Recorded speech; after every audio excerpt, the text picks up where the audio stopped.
যুক্তরাষ্ট্রের সাথে পারমাণবিক ইস্যুতে চলমান উত্তেজনার মাঝে ইরান শক্তিশালী এক ব্যালিস্টিক ক্ষেপণাস্ত্র উন্মোচন করল। ইরানের এই সর্বশেষ ব্যালিস্টিক ক্ষেপণাস্ত্রটি হল কাশেম বাসির, যার পাল্লা ১২০০ কিলোমিটার। রোববার ৪ মে রাষ্ট্রীয় টেলিভিশনে এই ক্ষেপণাস্ত্র উন্মোচনের ঘোষণা দেয় দেশটির প্রতিরক্ষা মন্ত্রণালয়।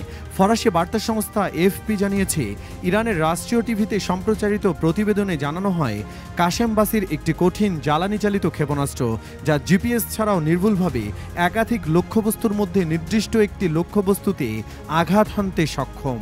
ক্ষেপণাস্ত্র উন্মোচনের সময় ইরানের প্রতিরক্ষা মন্ত্রী আজিজ নাসিরজাদেহ এক সাক্ষাৎকারে বলেন, যদি কেউ আমাদের বিরুদ্ধে যুদ্ধ চাপিয়ে দিতে চায় তাহলে আমরা কঠোর জবাব দেব।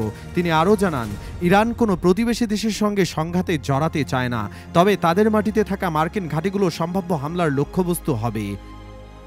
নতুন এই ক্ষেপণাস্ত্র উন্মোচনের ঘটনা এমন সময় ঘটল যখন ইরান ও যুক্তরাষ্ট্রের মধ্যে ওমানের মধ্যস্থতায় পারমাণবিক কর্মসূচি নিয়ে আলোচনা চলছে। গত ১২ এপ্রিল থেকে টানা ৩টি শনিবার ধরে এই আলোচনা অনুষ্ঠিত হয়। পশ্চিমা দেশগুলো দীর্ঘদিন ধরে ইরানের ব্যালিস্টিক ক্ষেপণাস্ত্র কর্মসূচি নিয়ে উদ্বেগ প্রকাশ করে আসছে।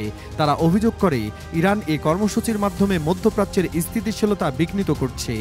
এছাড়া তেহরান ইয়েমেনের হুথি বিদ্রোহী, লেবাননের হিজবুল্লাহ, গাজার হামাস এবং ইরাকের শিয়া মিলিশিয়াদের সমর্থন দিয়ে আসছে, যাদের বেশিরভাগই ইসরায়েল বিরোধী গোষ্ঠী হিসেবে পরিচিত। এ প্রেক্ষাপটে যুক্তরাষ্ট্রের সিনেটর মার্কো রুবিও সম্প্রতি ফক্স নিউজকে দেওয়া এক সাক্ষাৎকারে ইরানকে ইউরেনিয়াম সমৃদ্ধকরণ বন্ধ করার আহ্বান জানিয়েছেন। তিনি বলেন, বিশ্বের ইতিহাসে একমাত্র তারাই পারমাণবিক অস্ত্র অর্জন করেছে যারা ইউরেনিয়াম সমৃদ্ধ করে। ইরানের এই সামরিক অগ্রগতি মধ্যপ্রাচ্যে নতুন করে উত্তেজনার আশঙ্কা বাড়িয়ে তুলেছে।